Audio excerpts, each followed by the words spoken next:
네, 7시 26분 넘어서고 있습니다.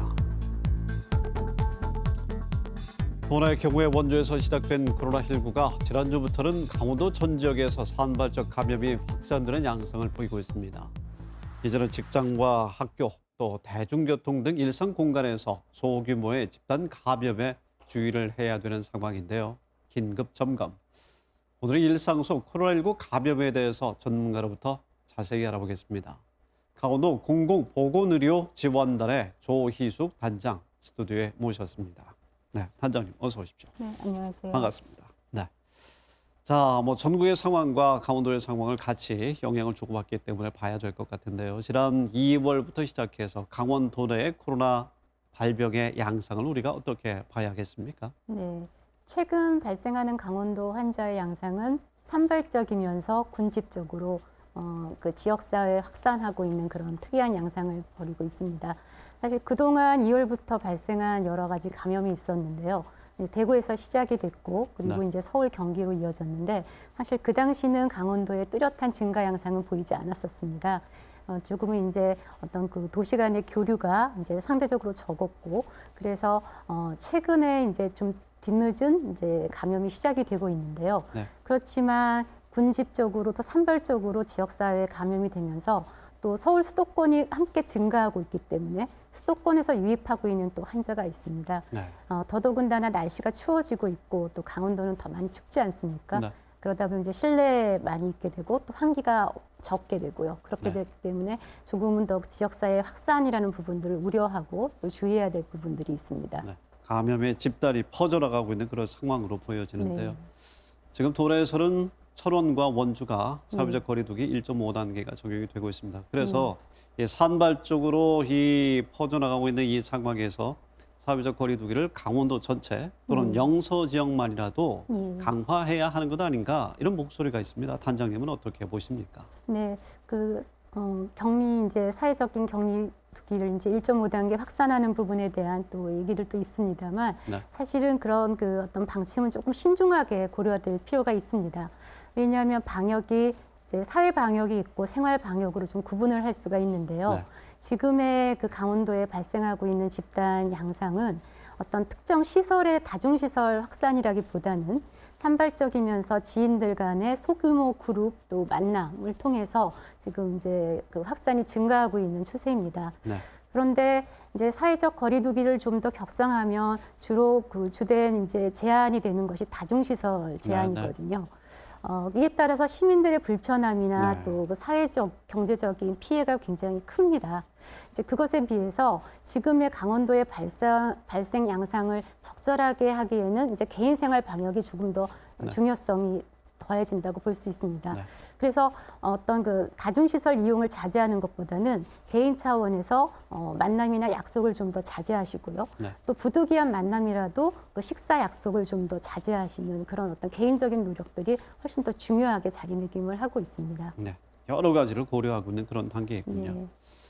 네, 코로나 신규 환자 수 어제 오늘 300명대를 지금 기록하고 있습니다. 이런 상황이고 보니까 3차 대유행이 시작됐다 이렇게 봐야 되는 건가요? 어떻습니까? 네, 아직 이제 증가 추세이기 때문에 네. 3차 유행으로 정의하기는 좀 어렵지만 증가 추이를 좀 지켜봐야 될 것 같습니다.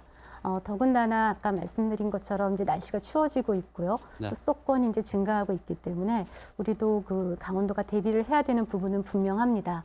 그렇지만 또 저희는 좀 감염의 어떤 확산이 이제 뒤늦게 시작이 되고 있기 때문에 네. 그동안 수도권 서울에서 겪었던 여러 가지 경험들이나 이제 시행착오들이 많이 있지 않았습니까? 그래서 그런 부분들은 조금 더 우리가 받아들여서 더 효과적으로, 효율적으로 대처할 수 있는 그런 부분들을 좀 고려해야 됩니다. 네. 그리고 초창기에는 환자가 발생하는 경우에 이제 무조건 그 음압 격리 병상이나 중환자실을 이용해서 병원 이용을 저희가 강요를 했었습니다. 네, 네.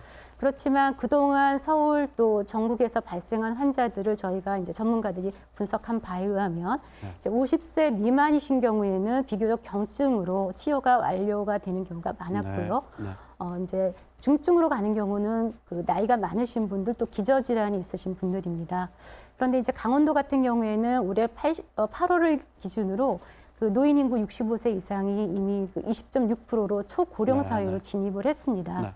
그래서 강원도에 환자가 발생하는 경우에 이제 상대적으로 노인 환자 발생이 많이 우려되고요.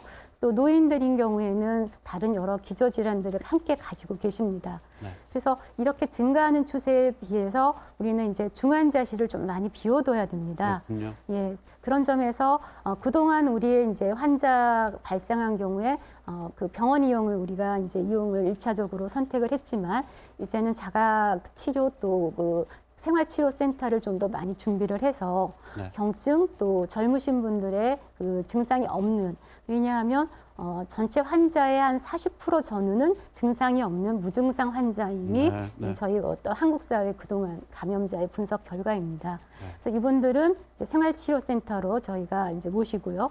조금은 중환자를 대비해서 앞으로의 또 3차 대유행에 대비한 중환자실 확보가 가장 중요한 전략이라고 보고 있습니다. 알겠습니다. 그동안은 뭐 특정 도시의 공간이라든지 어떤 건물 내에 집단적인 감염이 있었다면 이제는 이제 일상 감염의 상황인데요. 네. 그렇다면 방역 대책은 앞으로 어떻게 달라져야겠습니까? 네. 개인 생활 방역이 가장 우선입니다. 네. 또 하나는 저희의 또 인식 전환이 필요한데요. 생활치료센터에 대해서 이제 주민분들이 그 내 지역에 생활치료센터 짓는 것에 대해서 굉장히 거부 반응이 많습니다. 그러게 말입니다. 네. 그런데 이제 최근 저희가 코로나가 처음 저희 이제 겪었을 때는 그런 부분에 대한 지식이 없었지만 네. 저희 이제 벌써 2월에 시작이 된 코로나가 오랫동안 저희가 분석도 하고 코로나에 대해서 알아가는 과정에서 네. 발생한 이후에 5일 이후에는 감염력이 떨어지는 것으로 저희가 보고 있습니다. 그래서 어떤 오히려 발병 이전에 감염 증상이 없을 때는 감염력을 많이 가지고 있고요. 감염으로 확진이 되고 증상이 있고 한 5일 정도까지 이후에는 2차 감염은 발생하지 않습니다. 네. 근데 대부분 증상이 발생하고 생활치료센터까지 확진을 하고 가는 데에는 4, 5일의 시간이 이미 경과가 된 이후입니다. 그래서 어떤 그 외부로의 감염력도 이제 저하되기 때문에 경증 환자는 생활치료센터로 보내는 그 정책이 굉장히 중요한 부분이고요. 네. 방역 부분에서는 사회적 거리두기와 같은 사회 방역보다도 개인 스스로가 어떤 사회적 거리두기, 마스크 쓰기, 그리고 손 씻기에 대한 생활 수칙을 잘 지키는 것이 가장 중요합니다. 실제적으로 권위 있는 전문 저희 보고서인 네. 영국의 임페리얼 보고서 결과에 의하면요. 그 뉴욕의 이제 대확산 시절에도 사회적 거리두기의 어떤 정책 효과보다는 개인의 마스크 쓰기가 훨씬 더 그렇군요. 감염 확산을 저하시키는 데 효과적이었다는 것을 발표한 바가 있습니다. 네, 마스크 착용 다시 한번 강조를 해주셨습니다. 박역의 최일선에서 노고가 많으신데 오늘 말씀 잘 들었습니다. 조희숙 관장님 오늘 대단히 고맙습니다. 네, 감사합니다.